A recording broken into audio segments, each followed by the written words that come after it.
This is how I came out of a silo raid with 4 ghost kills and 2 e-wallets. One of the biggest tips I have for new players in Ghost of Tabor is go into your raid with a plan. The way you play the game, the decisions you make, whether or not you engage, all of that should be dictated by what your goal is. I went into this raid only looking for ghost kills and Phoenix kills. So this naked player pushing me aggressively right in the beginning just to throw a grenade really just helped me right along the way. And maybe running in naked and throwing a grenade was their goal, so good on them. I ducked back towards my spawn really quickly to fix a tech issue, and when I walked back out, I was greeted with yet another player walking willingly to the slaughter. Based on the way this player came back for seconds after that first exchange, I assumed they were going to come back for that third and adjusted my position while remaining completely focused on theirs. And in case that makes me sound like some kind of tactical expert, I literally have no idea what I'm talking about. I'm just saying stuff and you're watching it, so thanks for that. Regardless of whether or not I have any tactical skill, this kill did get me my first e-wallet of this raid. And in case you didn't know, these e-wallets spawn with a random value that can be anywhere up to 200,000 Karuna.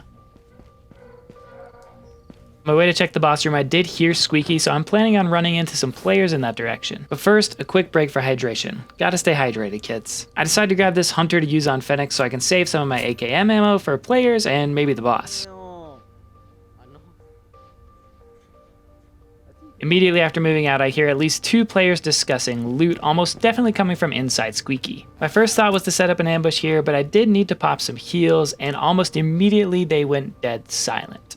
After a few more moments of waiting, I decided to go grab the nerds off of the wall and then rotate down into the tunnels to hopefully catch them when they go to exfil. At this point, I also know at least 4 players are accounted for, but I am keeping my eye out for a 5th. Silo gave me a nice opportunity to put my hunter to good use, but just as I went to rotate around to get a better angle on the lower levels, I saw this. It was pretty obvious at this first pass that they saw me, but I was really hoping that they didn't see me see them. I tried to keep walking backwards so they would think they could peek me from behind, and I think it worked. Yeah, it did. And listen, I know that you know that I know that we can't shoot through these metal grates, but every time I just have to try it just in case it was updated and nobody told me yet.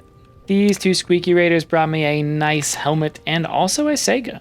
Other than that, it seemed like all they really got from Squeaky was this PC fan, a notebook, and maybe a few pistols. At this point with 4 ghost kills, I'm starting to feel like I might be the last one alive in Silo. Still playing cautious, keeping an ear out just in case there is that 5th player somewhere around here, but I feel like I can pretty much just loot the whole thing now. And so I did. I made my way through basically every room in Silo, almost died to these Phoenix because I forgot the chamber round in my gun.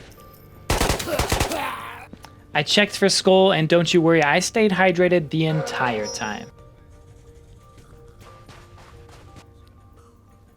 And if you don't already know, there's a pretty frequent e-wallet spawn in this loading bay area just sitting on top of these barrels. Definitely worth checking for anytime you're nearby. And just like that, we have 4 ghost kills and 2 e-wallets, and it's time to exfil.